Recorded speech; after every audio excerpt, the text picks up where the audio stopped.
पहले लोकसभा चुनाव में नवादा में से दो सांसद चुने जाने की शुरुआत हुई। वहाँ के मतदाताओं ने सबको अपनाया। ये नहीं कहा जा सकता है किसी एक पार्टी का वहाँ किसी एक पार्टी का नवादा गढ़ बना हो या कोई राजनीति का अखाड़ा हो। किसी 2009 और 14 में वहाँ से भाजपा के उम्मीदवार चुनाव जीते और फिर 2019 में एनडीए गठबंधन के तहत ये सीट लोजपा को दे दिया गया। नवादा वो बिहार का वो लोकसभा क्षेत्र है कि जिसने बिहार को कोई यह कहे कि मगध की धरती को पहली महिला सांसद चुन कर दिया। तो वो तो लालू प्रसाद ने ये कुछ इन्हीं समीकरणों के तहत इस पूरे चुनाव को फॉरवर्ड नवादा में फॉरवर्ड वर्सेस बैकवर्ड का रूप देने की कोशिश की। पूरा देश इस वक्त चुनावी दौर से गुजर रहा है, जहां एक तरफ एनडीए गठबंधन पूरी तैयारी करके जोर शोर से प्रचार प्रसार कर रहा है, तो वहीं दूसरी तरफ इंडी गठबंधन ने भी पूरी तैयारी कर ली है। बिहार के संदर्भ में बात की जाए तो बिहार में पहले चरण में 4 लोकसभा सीट पर चुनाव होना है, जिसमें जमुई, गया, नवादा और औरंगाबाद है। इससे पहले हमने आपको औरंगाबाद लोकसभा सीट की पूरी जानकारी दी थी, लेकिन आज हम आपको नवादा लोकसभा सीट की पूरी जानकारी देंगे। मौजूदा समय की बात की जाए तो एनडीए की तरफ से विवेक ठाकुर को प्रत्याशी बनाया गया है, तो दूसरी तरफ इंडी गठबंधन ने यानी कि बिहार में महागठबंधन ने राजद के टिकट पर जो प्रत्याशी उतारा है उसका नाम है श्रवण कुशवाहा। ये 2 कैंडिडेट चुनावी मैदान में है। इसके अलावा निर्दलीय से भी 2 उम्मीदवार हैं। एक है गुंजन सिंह और दूसरे हैं विनोद यादव, जो कि राजद से नाराज होकर निर्दलीय चुनावी मैदान में उतरे हैं। आज हम इसी पूरे मसले पर चर्चा करेंगे कि नवादा में ये तमाम कैंडिडेट तो सामने आ गए हैं, लेकिन जीत कौन पक्की करेगा। हम आपको नवादा के बारे में सब कुछ बताएंगे और ये भी बताएंगे कि नवादा 1952 में जब अपना पहला चुनाव हो रहा था वहां पे, तो तभी से जो नवादा है वो प्रयोगशाला माना जाता है, राजनीति का प्रयोगशाला माना जाता है। हमारे साथ राजीव जी हैं, इनसे हम खास बातचीत करेंगे और हम जानेंगे कि नवादा जो अभी मौजूदा समय में है, इतने सारे प्रत्याशी चुनावी मैदान में 17 लोगों ने पर्चा भरा था, लेकिन 8 का पर्चा कट गया है। इसके बावजूद 7-8 लोग चुनावी मैदान में है और कौन फतेह हासिल करेगा, सब कुछ जानेंगे। राजीव जी, पहला सवाल यही होगा कि नवादा प्रयोगशाला रहा है राजनीति का। बिल्कुल, नवादा बिहार की राजनीति का प्रयोगशाला रहा है और नवादा लोकसभा क्षेत्र का अस्तित्व बाद में आया। पहले गया पूर्वी लोकसभा क्षेत्र का हिस्सा हुआ करता था, जो पहला चुनाव लोकसभा का हुआ था 1952 में। तो नवादा सीट जो थी वो अपने अस्तित्व में नहीं था और उस समय पूर्वी गया लोकसभा क्षेत्र में ये आता था नवादा। और वो ये पूर्वी गया लोकसभा का जो क्षेत्र था वो इतना बड़ा और इतना विशाल था कि उसमें नवादा, गया के शहरी इलाकों के अलावा औरंगाबाद भी उसमें शामिल रहा था। तो ऐसे में पहले लोकसभा चुनाव में नवादा में से 2 सांसद चुने जाने की शुरुआत हुई थी तब। और तब एक नहीं सिर्फ पूर्वी गया से पूर्वी गया और पश्चिमी गया जो था, तो पूर्वी गया इतना बड़ा और इतना विशाल लोकसभा क्षेत्र था कि वहां से 2 कैंडिडेट की सीट थी वहां से संसद पहुंचने की। एक सीट जनरल कैंडिडेट के लिए था और दूसरा रिजर्व था, जो बाद के दिनों में जब फिर परिसीमन जब होता है तो नवादा एक अलग लोकसभा क्षेत्र के रूप में अपनी उसमें उसका अस्तित्व में आता है नवादा। तो नवादा राजनीति का प्रयोगशाला कई मामलों में रहा। एक तो नवादा का की परिसीमन का मिजाज बदलता रहा। अभी मैं कह रहा था कि नवादा पूर्वी गया का हिस्सा हुआ करता था, वो इतना विशाल था, तो वहां पर नवादा से पूर्वी गया लोकसभा क्षेत्र के तहत 2 सांसद चुने जाते थे। लोकसभा के पहले चुनाव में योगेश्वर प्रसाद जो जनरल कैंडिडेट के रूप में कांग्रेस के वहां से चुनाव जीते थे और एक अनुसूचित जाति की जो सीट थी वहां से रामधनी दास, वो भी कांग्रेस के ही थे। दोनों निर्वाचित हुए थे पूर्वी गया लोकसभा क्षेत्र से। तो नवादा बाद के दिनों में वो परिसीमन के तहत फिर वो अपने अस्तित्व में आता है। नवादा लोकसभा क्षेत्र बनता है जो 1962 या 68 के बाद वो फिर रिजर्व कंस्टिट्यूएंसी उसको बना दिया जाता है अनुसूचित जाति के। एक तो नवादा का इस तरह का प्रयोग हुआ, दूसरा नवादा के वोटर का मिजाज भी ऐसा रहा कि वहां के मतदाताओं ने सबको अपनाया। ये नहीं कहा जा सकता है किसी एक पार्टी का किसी वहाँ किसी एक पार्टी का नवादा गढ़ बना हो या कोई राजनीतिक अखाड़ा हो किसी एक ही पार्टी के लिए, वो नहीं हो सका। नवादा पहले शुरुआत के दिनों में तो कांग्रेस के प्रत्याशी लगातार वहां से चुनाव जीतते रहे, लेकिन बाद के दिनों में वहां से इंडिपेंडेंट उम्मीदवार भी वहां से चुनाव जीते और इंडिपेंडेंट और सोशलिस्ट के अलावा वहां से चुनाव जीतने में 2 बार वहां से कम्युनिस्ट पार्टी वाम दलों के प्रत्याशियों को भी नवादा ने चुनकर संसद में भेजा। फिर जब 2009 में नए परिसीमन के तहत फिर नवादा को सामान्य श्रेणी का सीट घोषित कर दिया गया और उसके बाद से लेकर अब तक 2019 के चुनाव तक नवादा कहें तो एनडीए के फोल्ड में रहा। 2009 और 14 में वहां से भाजपा के उम्मीदवार चुनाव जीते और फिर 2019 में एनडीए गठबंधन के तहत ये सीट लोजपा को दे दिया गया, जहां से चंदन सिंह उम्मीदवार हुए और वो वहां से जीत हासिल किए थे, लेकिन चंदन का इस बार टिकट कट गया। बिल्कुल, लेकिन हम और भी चीज बातचीत करेंगे राजीव जी, लेकिन हमको ये बताइए कि 2009 से 2019 के बीच हमने बातचीत की, लेकिन इससे पहले क्या रहा राजनीतिक समीकरण और किस तरीके से कैंडिडेट आते थे और जीतते भी थे? हाँ, नवादा में लोग हमेशा कैंडिडेट के मेरिट के आधार पर वहां पर के लोगों ने वोट किया। मैं कह रहा था कि वहां से लेफ्ट पार्टी वाम दलों के उम्मीदवार भी वहां से 2 बार वहां से सांसद रहे। वहां से बुधौल मठ के जो मठाधीश थे वो भी वहां से इंडिपेंडेंट चुनाव लड़े नवादा से और वो भी उन्होंने भी जीत हासिल की। इसके बाद फिर बाद में फिर कांग्रेस का वहां के उम्मीदवार जीतते रहे और फिर 2009 के बाद से वो अभी एनडीए के फोल्ड में है ये सीट। लेकिन ये कहा नहीं जा सकता है कि नवादा में किसी भी एक पार्टी या एक विचारधारा को लेकर नवादा के मतदाताओं ने अपना वोट किया।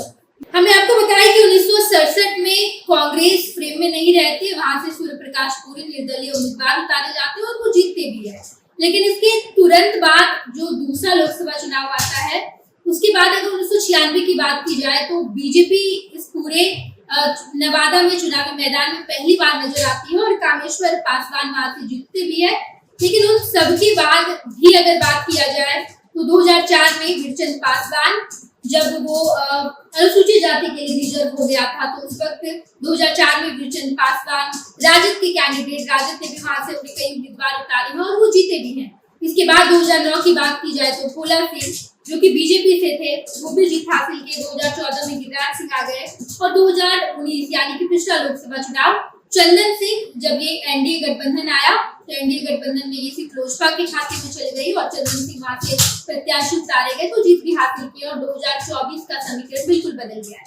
नवादा की जब हम बात करते हैं तो राजनीतिक प्रयोगशाला और हमें ये देखने को भी मिला 1952 से लेकर के 2019 तक का लोकसभा चुनाव, जहाँ से राजद ने भी अपने कैंडिडेट उतारे तो जनता ने उन्हें भी जिताया है, बीजेपी को भी जिताया है, कांग्रेस भी है, निर्दलीय भी है और इसके अलावा वाम दल भी है। यूं कहें कि बिहार की जितनी राजनीतिक पार्टियां हैं उन तमाम लोगों ने जब अपना राजनीतिक भविष्य वहां पे आजमाया तो जनता उन्हें बखूबी सहयोग दी है और जनता उन्हें जिताई भी है। इस बार का राजनीतिक समीकरण बिल्कुल अलग है, हम 2024 में है, मोदी लहर भी है, लेकिन इसके बावजूद अगर राजद की बात करें तो लालू प्रसाद यादव ने इस बार कुशवाहा कार्ड खेला है।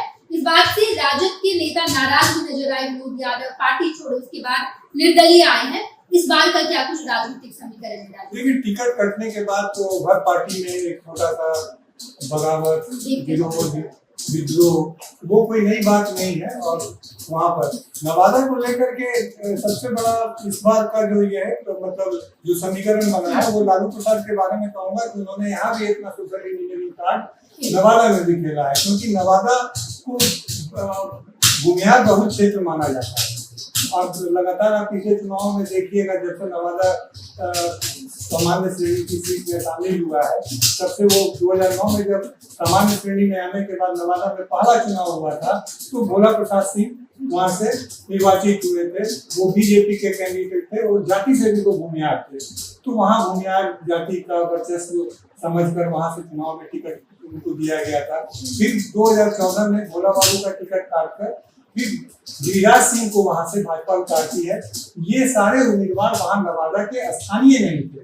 गिरिराज सिंह भी किसी बिहार के दूसरे जिले के रहने वाले हैं, उसी तरह भोला बाबू भी दूसरे ही जिले के रहने वाले थे। तो नवादा में बाहरी उम्मीदवार भी वहां से चुनाव जीतते रहे। और नवादा को ऐसा ही नहीं बोला जाता है बिहार की राजनीति का प्रयोगशाला। नवादा वो बिहार का वो लोकसभा क्षेत्र है कि जिसने बिहार को यह कहे कि मगध की धरती को पहली महिला सांसद चुन कर दिया था, वो सत्यभामा देवी थी। तो वहां से हर तरह के प्रयोग किए गए, लेकिन इस बार जो लालू प्रसाद का प्रयोग है कि वो एक भूमिहार कैंडिडेट के खिलाफ, जिस तरह से श्रवण कुशवाहा कोयली जाति से आते हैं और कुशवाहा को उतारा है, तो ये भी एक वोट को पोलराइज करने के लिए, फॉरवर्ड वर्सेस बैकवर्ड का इस लड़ाई को रूप देने के लिए ये प्रयोग लालू प्रसाद ने किया है। और मुझे लगता है कि जातीय सर्वे की रिपोर्ट के बाद बिहार में इतनी साफ हो चुका है कि बिहार का कोई भी जिला ऐसा नहीं है कि जहां पर फॉरवर्ड कास्ट के लोगों का लोग चाहे एकजुट होकर के तो किसी भी कैंडिडेट को जिता सकते हैं। वो उनकी वो संख्या नहीं है। तो नवादा भूमिहार बहुल क्षेत्र तो है, लेकिन नवादा में यादव और वैश्य जाति के लोगों की भी संख्या बहुत ज्यादा है। और ये कहूँ कि भूमिहार वोटर के साथ साथ मुझे लगता है कि वहाँ यादव वोटों की संख्या भी लगभग बराबर होगी। उसके अलावा वहाँ पे भी मुस्लिम समीकरण भी है। वहाँ पर नवादा में करीब 1.25 लाख से अधिक वोट मुसलमानों का है। अगर मौजूदा समय की बात की जाए तो एनडीए ने अपना प्रत्याशी विवेक ठाकुर को बनाया है और दूसरी तरफ राजद ने श्रवण कुशवाहा को अपनी जातीय समीकरण की बात की नवादा में। लेकिन कुशवाहा को सामने लाने का क्या मकसद है लालू प्रसाद यादव का? क्योंकि विनोद यादव वहां से चुनाव लड़ना चाहते थे, लेकिन उन्हें नहीं चुनावी मैदान में लालू प्रसाद यादव ने उतारा और उससे वो नाराज भी नजर, निर्दलीय वो है जबकि चुनावी मैदान में। बिल्कुल ठीक कहा आपने कि विनोद यादव पूर्व विधायक राजवल्लभ यादव के भाई हैं और उनका पूरा परिवार राजद से जुड़ा रहा है। तो ये स्वाभाविक है कि जब उनको वो लोग भी इस टिकट के इसमें थे, लेकिन लालू प्रसाद ने वहां से एक स्थानीय प्रत्याशी श्रवण कुशवाहा को वहां से चुनाव मैदान में उतारा। इसके पीछे सबसे बड़ा कारण क्या था कि नवादा में मैंने बताया अभी कि 2009 से लेकर के 2019 तक जितने भी प्रत्याशी वहां से खड़े हुए, भाजपा ने या लोजपा ने जो प्रत्याशी दिए वहां नवादा से, वो बाहरी थे। और विवेक ठाकुर पर भी नवादा ने इस बार बाहरी होने का ठप्पा लगा हुआ है। विवेक ठाकुर भाजपा के पूर्व सांसद और पूर्व केंद्रीय मंत्री डॉक्टर सीपी ठाकुर के पुत्र हैं। तो वहां पर एक ये था कि अभी वो बाहरी कैंडिडेट हैं, तो वहां एक नया ये हालांकि नवादा में बाहरी कैंडिडेट बहुत आसानी से चुनाव जीतते रहे हैं। ऐसा नहीं है कि नवादा ने किसी बाहरी कैंडिडेट को स्वीकार नहीं किया है।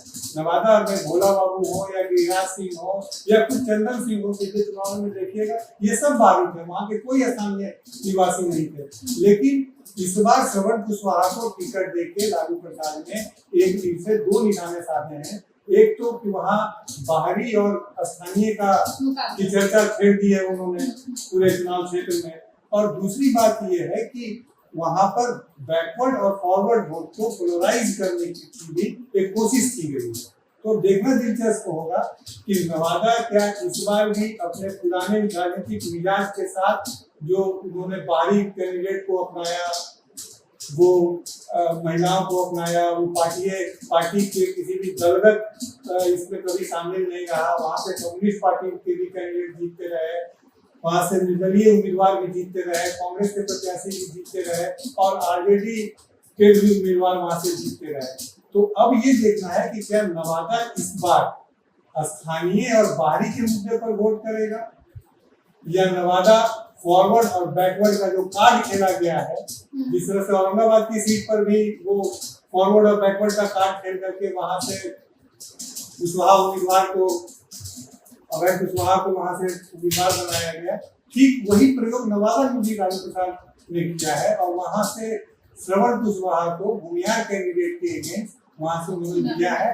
और ये काफी दिलचस्प होना है कि क्या नवादा अपने पुराने मिजाज से वोट करता है या फिर वो कोई नए चश्मे से इस बार अपने प्रत्याशी को चुनेगा। बिल्कुल राजीव जी, लेकिन एक और वाक्य हम लोग जिक्र कर लें उसका कि आज प्रधानमंत्री नरेंद्र मोदी नवादा आए हुए थे। वहां पर नीतीश कुमार की मौजूदगी थी, एनडीए के तमाम नेता वहां पर थे। वहां से विवेक ठाकुर का पहला भाषण होता है और ये कहते हैं कि अगर 19 अप्रैल का चुनाव आज भी हो जाता है, कल भी हो जाता है, तो हम जीत जाएंगे और प्रधानमंत्री नरेंद्र मोदी को फिर से एक बार हैट्रिक लगवा के देश का प्रधानमंत्री बनवाएंगे। एक फैक्टर ये है कि प्रधानमंत्री नरेंद्र मोदी बिहार के कई सारे लोकसभा क्षेत्र में घूम रहे हैं और जब 2014 के बाद लगातार पिछले लोकसभा चुनाव में भी हमने देखा बिहार में 39 सीट पर एनडीए को जीत हासिल हुई। फैक्टर यही था कि मोदी लहर था और इस बार भी मोदी लहर है। विवेक ठाकुर के साथ स्थानीय होने का तो टैग लग चुका है, इसके अलावा विवेक ठाकुर के साथ तो बाहरी होने का एक टैग लग ही गया है। दूसरा, प्रधानमंत्री नरेंद्र मोदी के आने के बाद मोदी लहर भी है और उनका यह ऐलान कि अगर 19 तारीख का चुनाव कल हो जाता है तो हम जीत हासिल कर लेंगे। किस तरीके से ये पूरा क्योंकि ये चुनावी भाषण का एक हिस्सा हो सकता है और अपने मतदाताओं को, अपने कार्यकर्ताओं को, अपनी पार्टी के नेताओं में एक आत्मविश्वास, उत्साह भरने के लिए इस तरह के भाषण तो चलते हैं।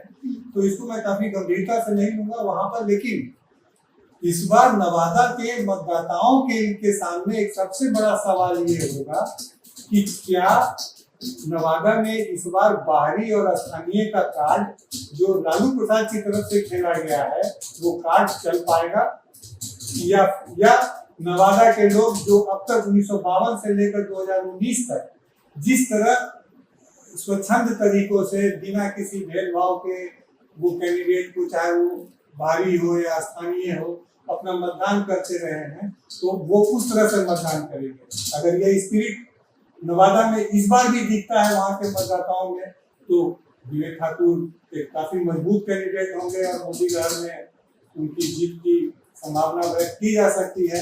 लेकिन नवादा के लोग अगर स्थानीय और बाहरी में स्थानीय लोगों को तरजीह देते हैं और जातीय गोलबंदी हुई तो नवादा का यह चुनाव काफी रोचक और काफी नजदीकी हो सकता है।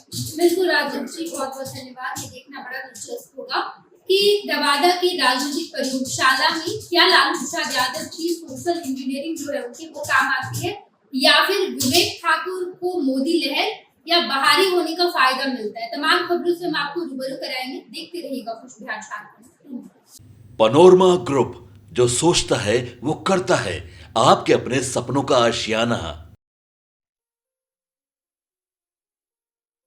ये लो मुंह मीठा करो, आज मैंने अपना जॉब छोड़ दिया, अब हम पूर्णिया वापस जाएंगे। जॉब छोड़ दिया है? मतलब ये घर कैसे चलेगा, हम करेंगे क्या और माँ बाबूजी क्या बोलेंगे? इसलिए मैं एक और मिठाई का डब्बा लाया, अपने बिजनेस के लिए लोन अप्रूव हो गया। अरे लोन अप्रूव हो गया वो तो ठीक है, लेकिन पूर्णिया में हम रहेंगे कहाँ? अपना घर भी तो नहीं है वहां। इसलिए तो एक और मिठाई का डब्बा अलग से लाया हूं। हमने पूर्णिया में घर ले लिया है, पूर्णिया के ई होम्स पैनोरमा में। पूर्णिया में पैनोरमा ग्रुप लेकर आए हैं ई होम्स पैनोरमा, बड़ा घर, आलीशान जिंदगी और अत्याधुनिक सुविधाओं के संग। अरे अरे, अब क्यों मुंह मीठा करवा रही हो? क्योंकि हम घर वापसी जो कर रहे हैं। घर वापसी की खुशी पूर्णिया में ई होम्स पैनोरमा के संग। ई homes panorama, luxurious lifestyle redefined.